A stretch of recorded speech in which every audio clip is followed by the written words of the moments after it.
taking L's is never ideal, but it's a part of hockey. You're going to have to hold them sometimes, so that's fine. And right about now, I'd grab a whole fistful of L's if it means that Mikko Rantanen is going to be okay. Avs lose to the St. Louis Blues 3-1.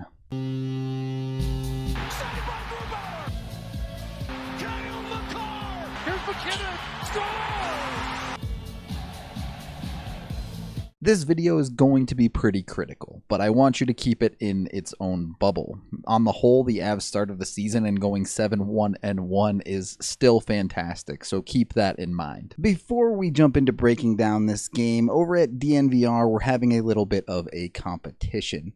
We're going to see who can get the most memberships, people to sign up for that, and the winner is going to get a full year supply of Breckenridge Brewery beer. So that's something I would love to get in on, and if you want to help support me and get the access to all of the DNVR.com's premium content, consider going over there and signing up for a membership. And you can use code RUDO or just click on the link down in the description of this video to sign up and help me out. This game was messy from the beginning. It felt like the Avs never really had their feet in it, and you basically never saw their speed and skating ability through the entire thing.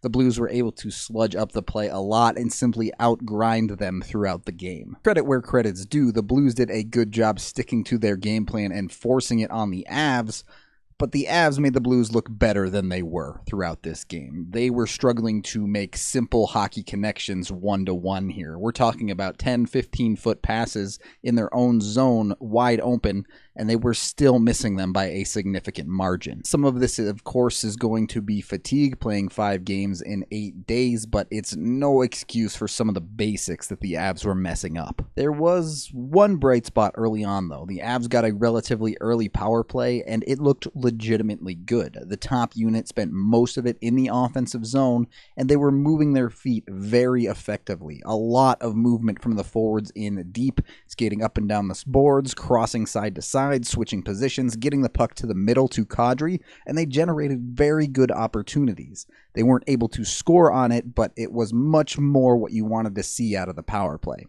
which was good, except for the fact that for the rest of the power plays in the game, that completely disappeared. More on the power plays in a second, because first, the Avs end up taking a penalty of their own. It was a total brain fart penalty from Ian Cole.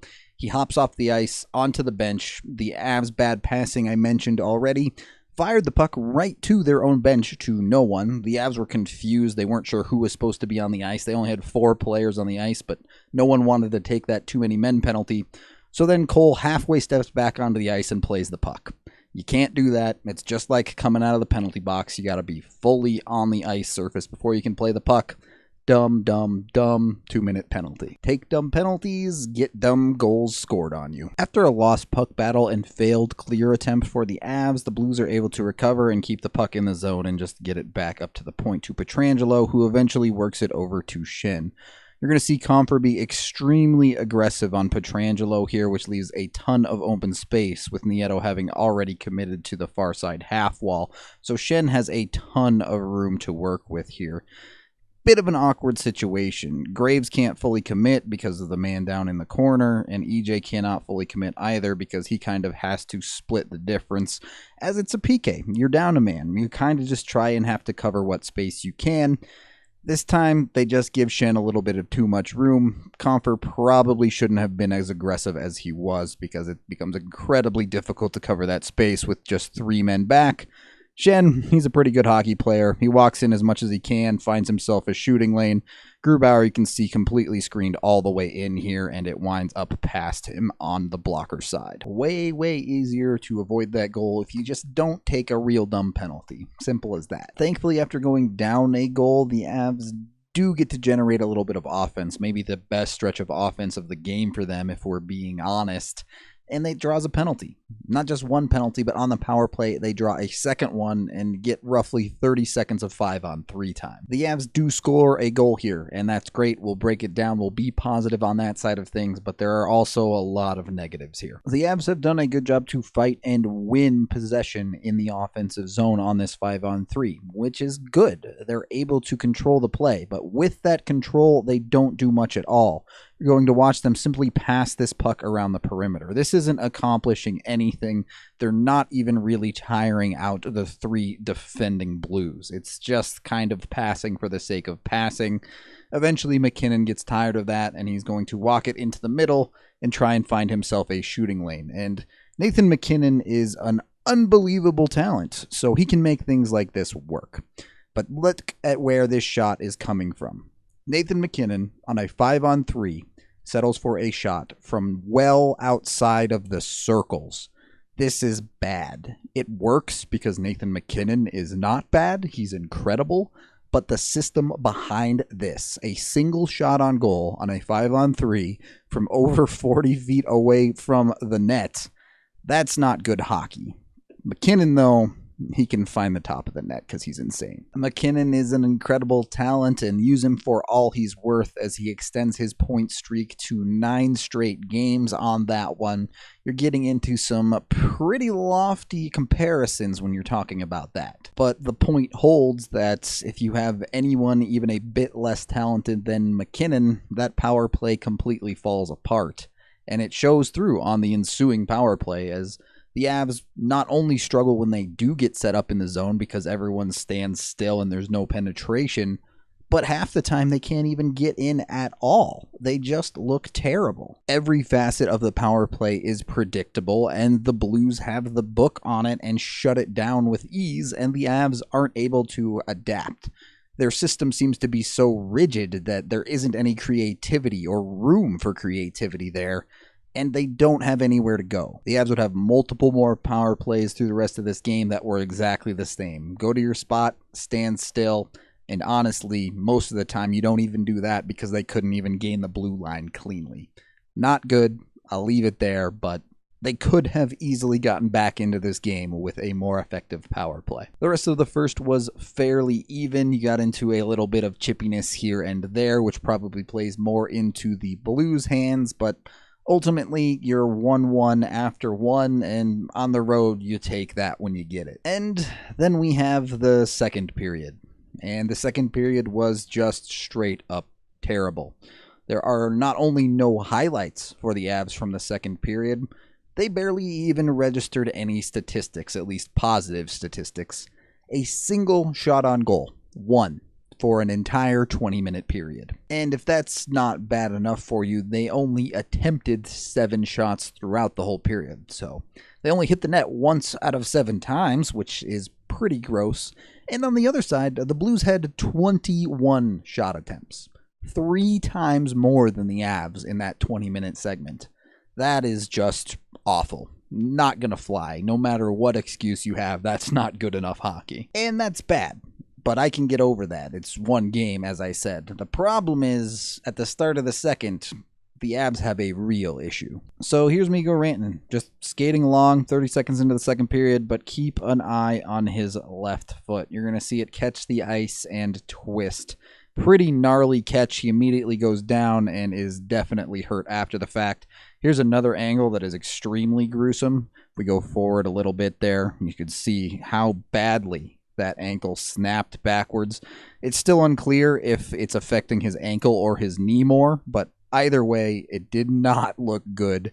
A very nasty twist, and he would not return to the game. It's always scary when you see a player get a twist like that and then leave the game and not return. That's never a good sign, and it's even worse by the fact that arguably the Avs' second best player is now a total question mark. You see, losses are contained. Once the final buzzer sounds, that loss is over and done with. It has no real effect on your next one. But injuries, those can affect you long term if they're bad enough. At this point, we still don't know the severity of Rantanen's injury. We don't even know if it's his ankle or his knee or something else potentially. We do know it's lower body and pretty clearly that left leg, though. The hope is, of course, that it's not serious. Feel free to give Rantanen a little bit of time off to make sure he's 100% or whatever he needs. But that keeps the Avs on track. You can get him back in and go back to dominating, frankly, up until this game. If it is serious, that's a whole different can of worms. It could completely change the trajectory of the team entirely. You go from having arguably the best line in hockey to now having to mix and match. And we saw it throughout the rest of this game. The Avs tried just about everyone on that top line. Kadri, Comfort, Donskoy, Burakovsky all took turns on it, and that rippled down the lineup. Every single line was completely jumbled, and you were going through the blender trying to find something that worked.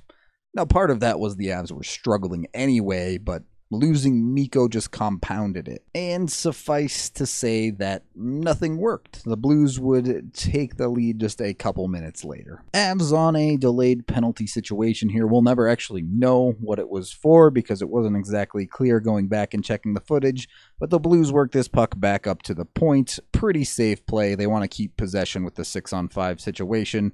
A nice, beautiful seam pass there, and you're going to see the Avs really struggle with that. They cannot manage to be in the passing lanes through the center of the ice. That's not good hockey. This one comes right on through and gets absolutely blasted by Perron past Grubauer. If you're looking for negative takeaways that might expand beyond the realm of just a bad game here, you had the power play that I already mentioned, and you have the Avs defense struggling to cover those seam passes. Not just in the middle of the ice like we saw in that situation, but up and down it. From directly in front of the crease to out higher well above the circles. The Avs just had no passing lane coverage. They seemed completely discombobulated and not able to read plays at all. And this comes against a Blues team. They're a good team. Of course they are. They're in the NHL. They're even defending the Stanley Cup. But they don't win games with super high-end talent, with acrobatic passing and things like that. They outgrind you. And then on top of that, you're letting those passes get through. Boy, that doesn't seem great. The rest of this game was just painful to watch. Not much more to say than that. The Avs were still in it, just down by a goal, but on the ice you could already tell that reality, the Avs weren't in it at all.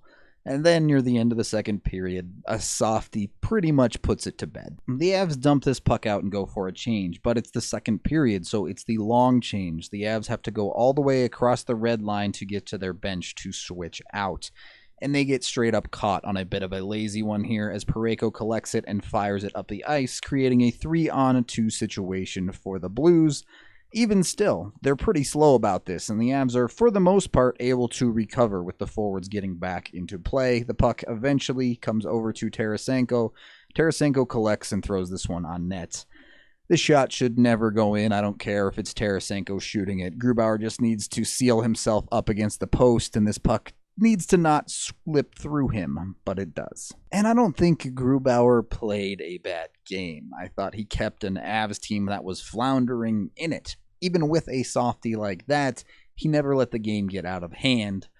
But giving up that goal and allowing the Blues to go up by 2 in a game where the Avs just could not generate any offense put the game to bed. 3-1 would be your final, and the third period was pretty much purely academic. About 5 minutes into it, the Avs completely packed it in, and we just went all the way down to the buzzer. Other than McKinnon keeping his point streak, you'd be really stretching to find many more positives in this game. That's just the way it was. The Avs had 18 shots on goal through 60 minutes of hockey, including trailing the majority of that time. That's just bad. And that's okay. It's their first loss in regulation of the season. You just toss that one out. The Avs go get 3 days off now to refresh and come ready to win some more games, starting with Vegas on Friday. The real question is, when will Mikko be back? Will it be Friday? Will it be the week after? The week after that? Will it be March? Will it be next October? We don't know yet, and that's scary. It was a stinker of a game, and we'll leave it at that. Get well soon, Mikko. that is the end of this game video review. Thank you for watching. I am Rudo, and hopefully this schedule normalizes sometime soon. Avalanche time, come on,